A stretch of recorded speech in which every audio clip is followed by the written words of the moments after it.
छलांग लगा दी और भागते हुए कुएं की तरफ बढ़ा, लेकिन वहां उसे दूर दूर तक कहीं कोई नजर नहीं आया।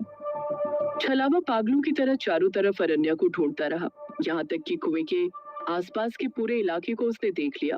हर पेड़ के पीछे, हर झाड़ी के पास, हर जगह जहाँ कहीं भी उसे लगा अनन्या हो सकती है, उसने ढूंढा। लेकिन जब उसे अनन्या कहीं नहीं मिली तो वो वहीं पर थक कर बैठ गया और लगभग रुआंसा होकर बोला, ये अनन्या कहाँ चली गई होगी? अब मैं क्या करूं? अगर अनन्या को कुछ हो गया तो मैं क्या जवाब दूंगा ध्रुव को? अनन्या का कपड़ा उस बांस में फंसा हुआ था। इसका मतलब ये बात तो तय है कि अनन्या इस तरफ आई थी, फिर उसके बाद वो गई कहाँ? ये सब क्या हो रहा है? मुझे कुछ समझ में नहीं आ रहा है। अरे हाँ, मैं तो भूल ही गया, मैं अनन्या तक पहुंचने की कोशिश करता हूँ। इतना सोचते हुए छलावा ने अपनी आंखें बंद की और वो अनन्या को ढूंढने की कोशिश करने लगा, लेकिन उसे अंधेरे के सिवाय और कहीं कुछ महसूस नहीं हो रहा था। छलावा झुंझलाते हुए बोला, ये क्या तमाशा है? आखिर मैं अनन्या तक पहुंच क्यों नहीं पा रहा हूँ? अगर वो बेहोश भी होती तो भी कम से कम मुझे उसका एहसास तो हो जाता, लेकिन मुझे सिवाय अंधेरे के कुछ दिखाई नहीं दे रहा है।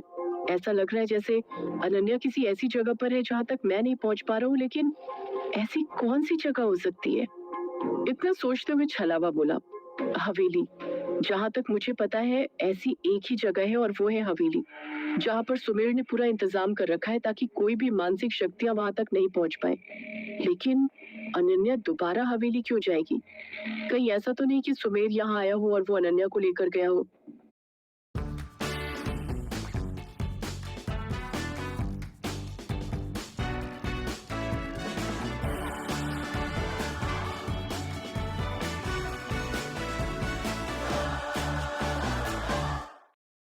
कैसे कटेगी ये सर्दी?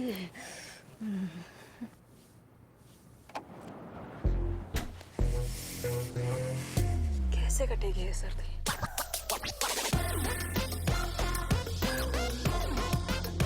अब कट जाएगी। ये तो बड़ा टाइम है। Matos Photo Thermal. लेकिन अगर ऐसा भी होता तो अनन्या के कपड़े का टुकड़ा मुझे इस बांस में फंसा हुआ क्यों मिलता? इस तरफ उन लोगों का क्या काम हो सकता था? मैं कुछ समझ नहीं पा रहा हूँ। कुछ देर तक इस तरीके से सोचने के बाद छलावा आखिर इस नतीजे पर पहुंचा कि उसे जल्द से जल्द हवेली पहुंचना चाहिए, और अब सिर्फ ध्रुव के लिए ही नहीं बल्कि अनन्या के लिए भी। अगर ध्रुव को वो अनन्या के बारे में जल्द से जल्द बता देगा तो हो सकता है कि दोनों मिलकर कोई रास्ता ढूंढ ले और अनन्या का पता लगा सके। इतना सोचते हुए छलावा ने फुर्ती दिखाई और हवेली के लिए लगभग दौड़ पड़ा। हवेली के सामने आकर छलावा रुक गया। उसकी सांसें फूल रही थी, लेकिन वो अभी अपने बारे में नहीं सोच रहा था। उसे जल्द से जल्द बस ध्रुव को ढूंढना था। छलावा ने अपने आप से कहा, किसी जानवर के भेष में अंदर घुसना बेवकूफी होगी। छलावा, तुझे अच्छे से चारों तरफ देखते हुए जाना है। अगर तू किसी कुत्ते या फिर बिल्ली के भेष में घुसा तो भगा दिया जाएगा।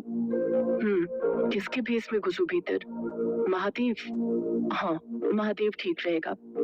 इतना सोचते हुए छलावा ने महादेव का भेष लिया और हवेली के गेट से भीतर घुस गया। जैसे वो गेट के भीतर गया, दरबान बोला, अरे महादेव भैया, तुम वापस क्यों आ गए? कुछ छूट गया क्या? इतने में दूसरे दरबान ने मजाक उड़ाते हुए कहा, अरे क्या छूटेगा, आजकल महादेव भैया का और रसोई में काम करने वाली चंपा का क्या माजरा है, तुमको नहीं पता? इतना कहकर वो दोनों ठहाका लगाकर हंसने लगे।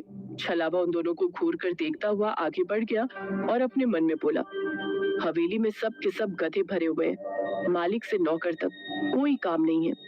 छलावा अपने ही फ्लो में आगे बढ़ रहा था कि वो किसी से टकराते टकराते बचा। छलावा ने सामने देखा तो सुमेर था, जो उसे गुस्से में घूर कर देख रहा था। छलावा कुछ बोलने को ही हुआ कि उसे याद आया कि वो महादेव के भेष में था, तो इसलिए उसने तुरंत अपनी नजरें झुका ली और बोला, माफ कीजिएगा मालिक, गलती हो गई। सुमेर ने इधर उधर देखा और उसका कॉलर पकड़कर खींचते हुए एक कोने में ले गया और बोला, तू यहाँ क्या कर रहा है बेवकूफ? जिस काम के लिए बोला था वो करना चाहिए था ना? छलावा हकलाते हुए बोला, जी मालिक, वो दरअसल। तभी सुमेर गुस्से में दहाड़ता हुआ बोला, मुझे उसकी हर एक पल की खबर चाहिए। मैंने क्लियरली बोला था कि एक पल के लिए भी अनन्या से अपनी नजरें मत हटाना। वो क्या कर रही है, उससे मिलने कौन आ रहा है, वो कहाँ जा रही है, मुझे सब कुछ जानना था। और तुम हो कि यहाँ आ गए वापस। यहाँ पर क्या मिठाई बट रही है जो वापस लौट कर आए हो? तू बहुत अच्छे से जानता है कि वो लोग कितने चालाक और घटिया हैं। वो अनन्या यहाँ पर जितनी बड़ी बड़ी बातें करके गई है वो सब झूठ है। ये सब उन लोगों की मिलीभगत है और इसका पता तभी चल सकता है जब उसकी हर एक गतिविधि पर नजर रखी जाए। सुमेर की बात सुनकर छलावा सोच में पड़ गया। वो अपने मन में बोला, ये क्या बोल रहा है? इसका मतलब अनन्या के गायब होने के पीछे इसका हाथ नहीं है। अगर इसका हाथ नहीं है तो फिर अनन्या कहाँ जा सकती है? जैसा कि अनन्या ने मुझे बताया था, उससे मुझे तो लगा था कि अनन्या से मिलने सुमेर ही आया होगा, लेकिन ये तो और भी बड़ी मुश्किल हो गई। अब मैं क्या करूं? तभी सुमेर गुस्से में बोला, अब मुंह में दही जमाए क्यों खड़ा है? कुछ बोलेगा? यहाँ क्या करने आए हैं? कहीं तुम लोगों ने मेरी बातों को सीरियसली लेना छोड़ तो नहीं दिया है? लगता है मैंने तुम लोगों को कुछ ज्यादा ही सिर पर चढ़ा रखा है। तुम लोगों के साथ थोड़ा हंस बोल कर बात क्या कर ली? तुम लोगों को लगता है मेरे सिर पर चढ़कर नाच सकते हो? छलावा तुरंत हकलाता हुआ बोला, जी नहीं मालिक, वो मैं ये कह रहा था कि अब मैंने सोचा वहां पर मैं अनन्या पर नजर रख रहा था, लेकिन फिर मुझे लगा कि अगर अगर वो सच कह रही थी तो क्या, मतलब उसकी बात सुनकर और उसकी बात मानकर जैसा उसने कहा वैसा करेंगे, और अगर वो झूठ बोल रही थी तो क्या क्या हमें उसके खिलाफ कुछ करना होगा? इतना बोलकर वो अपने मन में बोला, ये तू क्या बोल रहा है छलावा? बेसर पैर की बातें। अब तो पक्का सुमेर तेरा गला दबाकर तुझे मार डालेगा। उसकी बात पर सुमेर की होठों पर मुस्कुराहट आ गई और उसने अपने हाथों का दबाव महादेव की गर्दन पर बनाते हुए कहा, ये तुझसे कहा किसने कि तुझे कुछ सोचना है, और वो भी इस तरह की बेवकूफी की बात सोचनी है? तुझसे जितना कहा था उतना करना चाहिए था ना। अब अगर तू यहाँ आ गया है और पीठ पीछे वहां पर ध्रुव और उसकी पूरी गैंग आकर हमारे खिलाफ कोई प्लान बनाकर चली जाएगी तो इसका जवाब कौन देगा? महादेव बड़ी मुश्किल से बोला, लेकिन मालिक, अगर उन लोगों को आपके खिलाफ कोई साजिश ही करनी होती तो अपने घर पर बैठकर करते ना। अनन्या इस तरह से उन लोगों से दूर उस जंगल में क्यों रहती, और जंगल में रहकर वो लोग आपके खिलाफ क्यों साजिश करेंगे? ये भी तो सोचिए। उसकी बात पर सुमेर ने उसका गला छोड़ दिया और बोला, ये तो तूने बिल्कुल ठीक कहा, ये तो मैंने सोचा ही नहीं। जरूर इसके पीछे कोई बहुत बड़ी साजिश है, जहाँ तक मैं समझ नहीं पा रहा हूँ, और मुझे लगता है मुझे उस अनन्या से मिलकर ही इस बारे में और पता लगाना होगा। ठीक है, तू एक काम कर, रात बहुत हो गई है, तू अपने घर जा, मैं देखता हूँ मुझे क्या करना है। महादेव बोला, जी मालिक। इतना कहकर वो चुपचाप सिर झुकाकर एक तरफ चला गया, लेकिन वहां से गया नहीं बल्कि एक खंबे के पीछे जाकर सुमेर के वहां से जाने का इंतजार करने लगा ताकि वो फिर अपने काम पर लग जाए। सुमेर जैसे ही अपने कमरे में वापस गया, वो आगे बढ़ा और बैठक की तरफ बढ़ गया जहां से उस सीक्रेट रूम का रास्ता था। लेकिन वहां तक जाने से पहले उसे लगा कि एक बार उसे रूप से मिलना चाहिए, इसलिए वो सज्जन सिंह के कमरे की तरफ गया, लेकिन वहां उसने देखा कि वो अपने कमरे में नहीं था। अब उसके पास इतना टाइम नहीं था कि सज्जन सिंह का इंतजार करके वो अपना टाइम बर्बाद करता, इसलिए वो जल्दी से बैठक की तरफ बढ़ा और सीक्रेट कमरे की तरफ चला गया। जैसे वो कमरे की तरफ गया, उसने देखा कि उस कमरे के बाहर ताला नहीं लगा हुआ था। ये देखकर छलावा बोला, इसका मतलब ध्रुव भीतर जा चुका है और इससे पहले कि कुछ गड़बड़ हो जाए मुझे भी बिना देरी के भीतर जाना होगा। छलावा ने बड़ी होशियारी से धीरे से दरवाजे को खोलकर दूसरी तरफ चला गया और भीतर से दरवाजे को बंद कर दिया।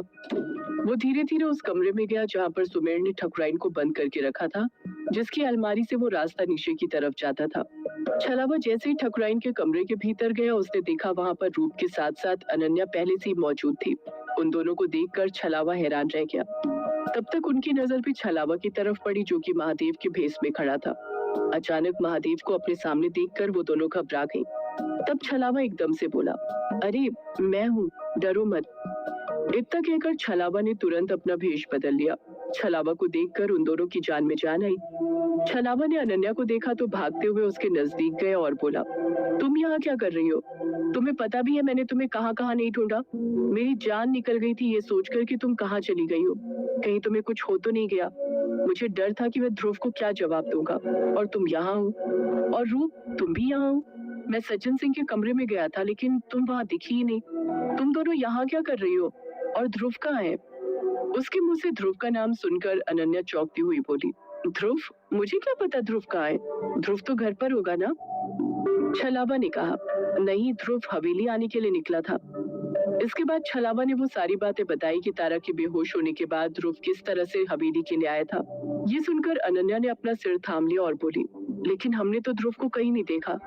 रूप, क्या तुमने ध्रुव को कहीं देखा था?